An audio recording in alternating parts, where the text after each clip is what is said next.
Hello friends, welcome back to English with Asha ma'am. आज आपके लिए मैं मॉरल बेस्ड स्टोरी लेकर आई हूँ।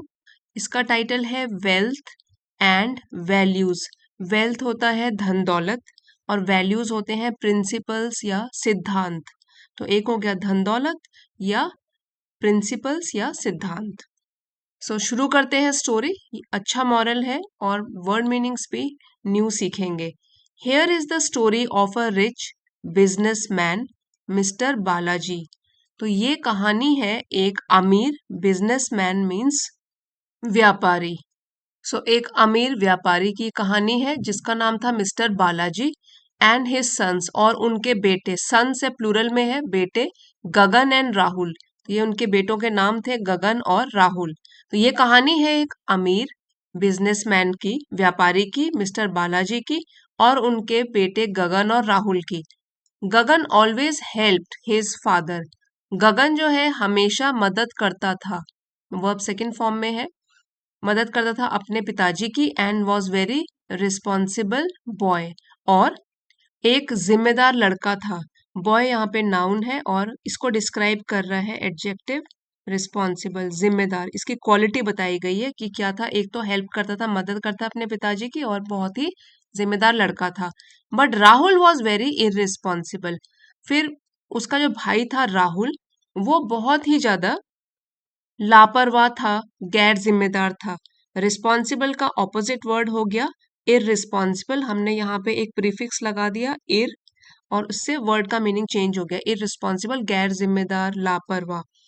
उसका भाई always enjoying his time with his friends, जो कि हमेशा आनंद लेता रहता था, अपने समय को एंजॉय करता था, अपने दोस्तों के साथ टाइम वेस्ट करता रहता था, और लापरवाह टाइप का लड़का था। यहाँ पे भी इररिस्पॉन्सिबल एडजेक्टिव है जो कि राहुल को डिस्क्राइब कर रहा है, और वेरी यहाँ पे एडवर्ब है। ठीक है, एडवर्ब्स वर्ब्स के बारे में, एडजेक्टिव्स के बारे में और ज्यादा जानकारी देते हैं। अब स्टोरी का पहला सीन शुरू होता है mister Balaji's palatial house. TIAL, इसको हमने बोला पैलेशियल हाउस। तो ये पैलेस वर्ड से बना है। पैलेस का मतलब होता है कि एक महल। ठीक है, पैलेस हो गया महल, और पैलेशियल हो गया एडजेक्टिव है हमारा, कि एक महल की तरह घर। मिस्टर बालाजी तो बहुत अमीर है, उनका जो घर भी है वो भी बिल्कुल बड़ा सा महल की तरह है। तो हमारा सीन 1 शुरू हो गया बालाजी के घर में, जो कि बिल्कुल महल की तरह घर है। अब राहुल आता है और बोलता है, father give me my portion of the property. पिताजी, मुझे मेरे हिस्से की जायदाद दे दो। पोर्शन हिस्से की, प्रॉपर्टी जायदाद। और राहुल वही है जो लापरवाह लड़का है, गैर जिम्मेदार लड़का है। तो ये सुनकर उसके पिताजी बोलते हैं, oh dear, what makes you ask for a share in the property. कि प्यारे, डियर मतलब अपने बेटे को प्यार से बोल रहे हैं कि ये जायदाद में अपना हिस्सा मांगने की जरूरत तुमको कैसे पड़ गई। ऐसे भी बोल सकते हैं, तुम्हें जायदाद में हिस्सा मांगने की क्या जरूरत है। तो गगन कहता है इस पर, उसका भाई, why Rahul, why do you want your share. वो भी गुस्सा हो जाता है, कहता है, राहुल तुमको अपना हिस्सा क्यों चाहिए। Aren't we happy together. इसको खोल के बोलेंगे तो हम बोलेंगे आर नॉट। ठीक है, यहाँ पे जैसे कॉन्ट्रैक्टेड फॉर्म लिखी है, इसको जुड़ा के तो ये है आंट। एन साइलेंट हो गया। आंट वी हैप्पी टुगेदर, क्या हम एक साथ खुश नहीं है, अपने भाई से पूछता है। तो राहुल बोलता है, no Gagan, I need my share. मना करते हुए बोलता है कि मुझे तो अपना हिस्सा चाहिए, नीड चाहिए। I want to visit places all over the world. मुझे तो घूमना है जगहों में, पूरी दुनिया में। I do not want to explain things to everybody. ये नहीं चाहता हूं कि मैं एक्सप्लेन थिंग्स, यहाँ पे होगा कि स्पष्टीकरण देना, ये बताना हर चीज की, कहाँ जा रहा हूँ, क्या कर रहा हूँ। I do not want to explain things to everybody, मैं हर किसी को स्पष्टीकरण नहीं देना चाहता हूँ, उनको विस्तार से नहीं बताना चाहता हूँ। I want to be independent and happy. मैं चाहता हूँ इंडिपेंडेंट मतलब स्वतंत्र, मतलब कैद होके नहीं रहना चाहता। I want to be independent, मैं स्वतंत्र रहना चाहता हूँ, एंड हैप्पी, और मैं खुश रहना चाहता हूँ। I am asking for my share, मैं तो अपने हिस्से की बात कर रहा हूँ। And not your advice, advice means सलाह। तो मैं तो सिर्फ अपने हिस्से को मांग रहा हूँ, आपकी सलाह नहीं मांग रहा हूँ। तो इस तरीके से वो गगन को जवाब देता है। अपने भाई को जवाब देता है कि आप मुझे मुझे फालतू की सलाह मत दो, मैं नहीं मांग रहा हूँ, मैं सिर्फ अपना हिस्सा मांग रहा हूँ जायदाद में। अब कहानी आगे बढ़ती है। Rahul collects the money and goes away. तो राहुल क्या है, बंटवारा हो जाता है, राहुल को उसके हिस्से का पैसा मिल जाता है, तो वो पैसे इकट्ठे करता है और चला जाता है वहां से। ही वेस्ट्स हिज मनी। तो यहाँ पे देखिए, ये जो ब्रैकेट शुरू हुआ है, यहाँ पे प्रेजेंट टेंस में चल रही है अभी कहानी। फिर वो बर्बाद कर देता है अपने पैसे को, स्पेंडिंग लैविशली, स्पेंडिंग खर्च करते हुए, और लैविशली यहाँ पे लिखा है एक्स्ट्रावेगेंट, टू मच। सो लैविशली का मतलब हुआ कि बहुत ज्यादा वेस्ट करता है पैसे, एक्स्ट्रा वेगन, फिजूल खर्ची करने लग जाता है। स्पेंडिंग हिज मनी लैविशली, तो अपना पैसा खर्च कर देता है, बर्बाद करता है फिजूल खर्ची में। And leads a luxurious, luxurious luxury से बना है, और जीता है अपनी जिंदगी एक विलासितापूर्ण तरीके से, and wasteful life. So wasteful का मतलब होता है फिजूल खर्च करना, खर्चीला। तो अपनी कैसी जिंदगी बिताता है, फिजूल खर्ची में। सो पूरी लाइन का मतलब हुआ कि वह अपना पैसा फिजूल खर्ची में बर्बाद कर देता है, और विलासितापूर्ण और फिजूल खर्ची वाला जीवन, इससे भरा जीवन व्यतीत करता है, बिताता है या जीता है।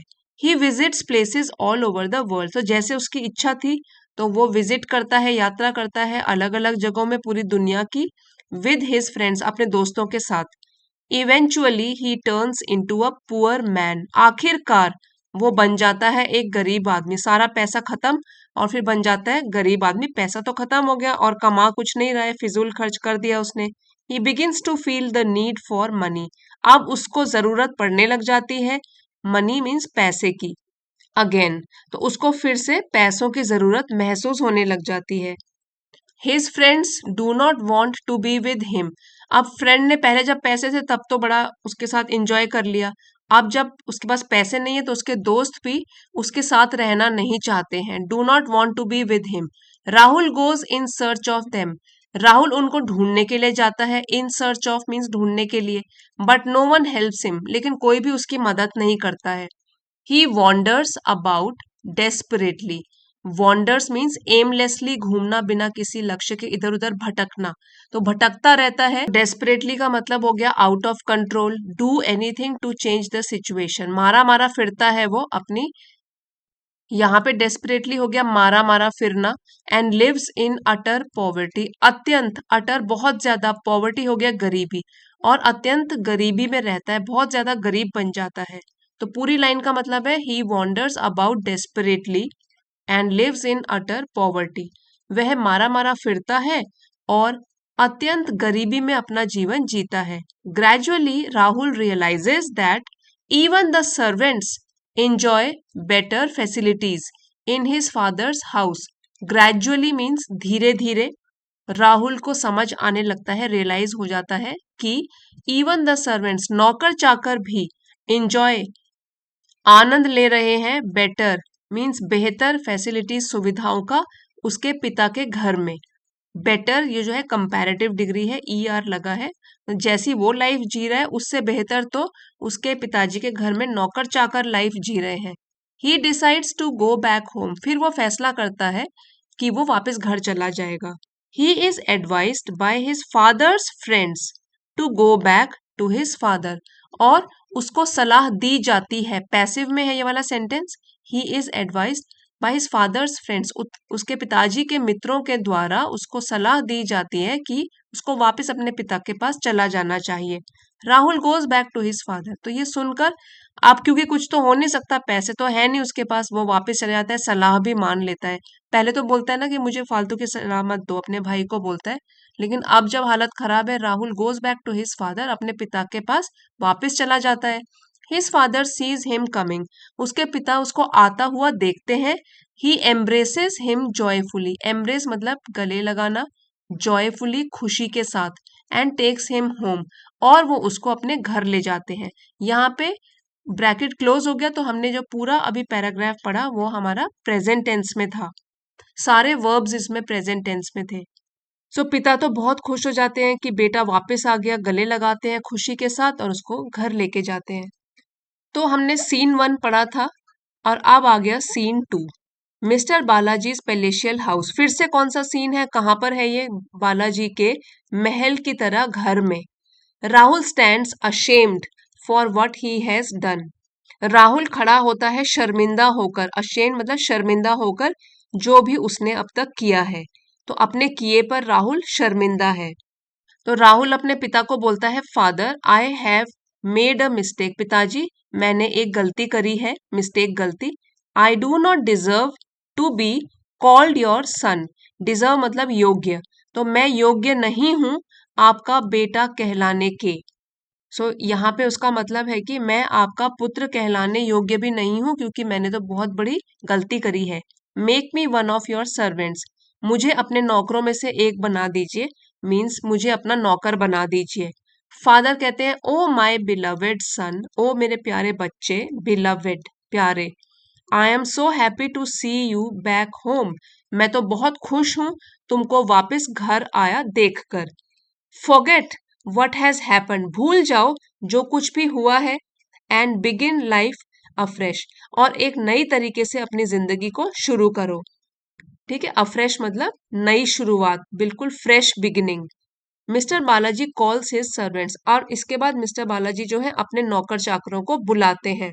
अब वो कहते हैं, bring Rahul the best clothes you can buy, Rahul के लिए सबसे अच्छे कपड़े लेकर आओ जो तुम खरीद सकते हो। Decorate his finger with a ring, और इसकी उंगली में एक अच्छी सी रिंग, अंगूठी पहनाओ। Good shoes for his feet, इसके पाँव के लिए अच्छे जूते लेकर आओ। फीट प्लूरल है, फुट होता है सिंगुलर, फीट यहाँ आप देख सकते हैं कि उसने नंगे पाँव हैं, जूते भी नहीं पहने हैं। Get good shoes for his feet, उसके पाँव के लिए अच्छे जूते लेकर आओ। Make a delicious meal, delicious means स्वादिष्ट, एक स्वादिष्ट भोजन बनाइए। And let us celebrate his return, तो आइए मनाएं, रिटर्न मीन्स उसकी घर वापसी को हम मनाएं, सेलिब्रेट करें। सर्वेंट्स लीव द रूम, अब ये आदेश सुन लेते हैं सारे के सारे नौकर और वहां से चले जाते हैं। अब राहुल जो है falls at his father's feet, अपने पिता के पाँव में झुक जाता है, गिर जाता है। फादर आई एम सॉरी, पिताजी मैं तो बहुत शर्मिंदा हूँ, please forgive my foolish behaviour, मेरी बेवकूफी पर मुझे माफ कर दीजिए। फॉरगिव मीन्स माफ करना, बिहेवियर होगा व्यवहार, फुलिश मूर्खता भरा। I have realise that money alone cannot bring satisfaction, मैंने समझ लिया है कि केवल पैसा ही हमारे को संतुष्टि नहीं दे सकता। कैनॉट ब्रिंग सेटिस्फैक्शन, सेटिस्फैक्शन मतलब संतुष्टि, एंड हैप्पीनेस और खुशी। अगर हम सिर्फ पैसे की बात करें तो केवल पैसे से हमको न तो संतुष्टि मिल सकती है और ना ही खुशी मिल सकती है। मिस्टर बालाजी ब्रेक्स डाउन, तो ये सुनकर मिस्टर बालाजी जो होते हैं वो रोने लगते हैं। Stop my son, all I can do is thank god for sending you back, अब ये बोलना बंद करो, और मैं मैं तो बस ये कर सकता हूँ कि भगवान को धन्यवाद कर सकता हूँ, उन्होंने तुमको वापस भेज दिया। या ऐसे भी बोल सकते हैं कि मैं तो बस इतना कर सकता हूँ कि तुम्हें वापस भेजने के लिए मैं भगवान को धन्यवाद करूं। एट दिस मोमेंट, इसी क्षण क्या होता है, गगन कम्स होम, तो गगन उसका भाई जो है वो वापस घर आता है। ही नोटिसेस म्यूजिक एंड डांसिंग, तो वो देखता है कि म्यूजिक बज रहा है, लोग डांस कर रहे हैं, खुशियां मना रहे हैं। गगन पूछता है, व्हाट इज हैपनिंग, क्या हो रहा है, क्या चल रहा है। यू आर ऑल हैप्पी, आप सब बहुत खुश हैं, एंड एंजॉइंग योर सेल्स, और आप सब आनंद उठा रहे हैं, तो चल क्या रहा है यहाँ पे। सर्वेंट बोलता है, your brother Rahul has come back and your father is celebrating his return, आपका भाई राहुल हैज कम बैक, वापस आ गया है, एंड योर फादर आपके पिताजी उसके आने की, वापस आने की खुशियां मना रहे हैं। गगन गेट्स एंग्री, इस पर गगन को गुस्सा आ जाता है, and he does not go in, और वो अंदर नहीं जाता घर के। मिस्टर बालाजी कम्स आउट, तो जब मिस्टर बालाजी को इस चीज का पता लगता है तो वो ही बाहर आ जाते हैं, और वो अपने बेटे को बोलते हैं, गगन कम इन, अंदर आओ बेटा, राहुल हैज कम होम, देखिए तुम्हारा भाई राहुल घर वापस आया है। Come let us join the feast, आओ हम सब दावत में ज्वाइन करते हैं, मीन्स भाग लेते हैं इस दावत में, आइए हम दावत में शामिल होते हैं। गगन गुस्से में बोलता है, एंग्रीली, गुस्से में, dad all these years I have served and obeyed you. इतने सालों तक, ऑल दीज ईयर, इतने सालों में मैंने आपकी सेवा करी और मैंने आपका कहना माना, आपकी सारी आज्ञा मानी। But you did not hold a feast for me, लेकिन आपने तो मेरे लिए कोई भी दावत नहीं रखी। डिड नॉट होल्ड मतलब कोई भी दावत का आयोजन नहीं किया विद माई फ्रेंड्स, मेरे दोस्तों के साथ। एंड नाउ, और अब बोलना चाहता है कि इसके लिए तो आपने जैसी घर आया वैसी दावत रख ली। तो इस पर पिताजी बोलते हैं, बालाजी बोलते हैं, son you were always with me, बेटा तुम तो हमेशा से ही मेरे पास थे। And all that I have is yours, और जो कुछ भी मेरे पास है वो आपका ही तो है। But your brother was lost, लेकिन आपका भाई जो है वो तो गुम हो गया था। And has come back to us, और वो अब हमारे पास वापस आया है। I have never missed you, तो मैंने तो कभी भी तुम्हारी कमी महसूस नहीं करी। एनी टाइम, कभी भी, किसी भी समय, क्योंकि तुम तो मेरे पास ही थे। Shouldn't we forgive your brother, तो शुडंट, फॉरगिव मतलब माफी करना, माफ कर देना। तो क्या हमें तुम्हारे भाई को माफ नहीं कर देना चाहिए? As he has realised his mistakes, क्योंकि, एज मीन्स क्योंकि, ही हैज रियलाइज्ड उसने एहसास कर लिया है, हिज मिस्टेक्स अपनी गलतियों का। तो क्या हमें तुम्हारे भाई को माफ नहीं करना चाहिए क्योंकि उसने अपनी गलतियों का एहसास कर लिया है, या उसे अपनी गलतियों का एहसास हो गया है? टू अर इज ह्यूमन, ये जो है ये कोटेशन है, एक सूक्ति है। ये अच्छी सूक्ति है कि to err is human, to forgive is divine. Err means गलती करना, गलती करना मनुष्य का स्वभाव है। टू फॉरगिव और माफ करना इज डिवाइन, देवताओं का गुण है। ठीक है, डिवाइन मतलब देवताओं से संबंधित। तो गलती करना ये तो मनुष्य की फितरत में है, ये तो गलती करना मनुष्य का स्वभाव ही है। लेकिन माफ करना ये वाला गुण देवताओं का गुण है, इसलिए माफी दे देनी चाहिए। दे से and that is how I feel, तो ये तो कहा जाता है, दे से मतलब कहा गया है ऐसा, और मैं भी ऐसा ही चाहता हूँ, महसूस करता हूँ। गगन थिंक्स फॉर अ वाइल, थोड़ी देर के लिए गगन सोचता है, वाइल मतलब थोड़ी देर के लिए, for a while. He sees joy and happiness on his father's face, sees देखता है खुशी और प्रसन्नता अपने पिता के चेहरे पर, which was not there earlier, जो कि पहले ये खुशी और प्रसन्नता उसके पिता के फेस पर पहले नहीं थी। इन राहुल्स एब्सेंस, जब राहुल वहां पे नहीं था, उसकी अनुपस्थिति के दौरान उसके पिता के फेस पर इतनी खुशी नहीं थी। ही कंट्रोल्स हिज एंगर, तो इसलिए वो, एंगर मीन्स गुस्सा, क्रोध, अपने गुस्से पर वो नियंत्रण रखता है, काबू रखता है। यस फादर, फिर कहता है, हाँ पिताजी, आई सी जॉय ऑन योर फेस, मैं आपके चेहरे पर खुशी देख सकता हूँ। I understand the importance of forgiveness, forgiveness, forgiveness means माफी या क्षमा। तो मैं क्षमा का जो मूल्य है या इसका महत्व है उसको समझता हूँ। आई अंडरस्टैंड, समझता हूँ। In forgiveness there is happiness and peace, forgiveness माफी या क्षमा, तो क्षमा में या माफी में खुशी भी है और शांति भी है। तो ये बोलता है गगन अपने पिता से। आई अंडरस्टैंड वॉट यू से, मैं समझता हूँ आप क्या बोलना चाहते हो। फिर वो बोलता है, ब्रदर वेलकम बैक होम, तो अपने पिता का मान भी रखता है, गुस्से को कंट्रोल करता है और कहता है कि भाई आपका स्वागत है वापस आने पर। सो इस कहानी से हमको दो शिक्षा मिलती है। एक तो यहाँ पे लिखा है to err is human, to forgive is divine, कि मिस्टेक्स करना, गलतियां करना ये तो मनुष्य का स्वभाव है, लेकिन माफी दे देना ये देवताओं का गुण है। और दूसरा है, in forgiveness there is happiness and peace, अगर किसी को अपनी गलती का एहसास हो जाए और वो माफी मांगता है तो माफ कर देना चाहिए, क्योंकि माफ कर देने में खुशी और शांति दोनों है। आई होप फ्रेंड्स आज की मॉरल स्टोरी आपको पसंद आई होगी। इसी के साथ लाइक, शेयर और सब्सक्राइब करना मत भूलिएगा। कमेंट्स लिख के बताना कैसी लगी story. Thank you for watching. अगले वीडियो में मिलते हैं।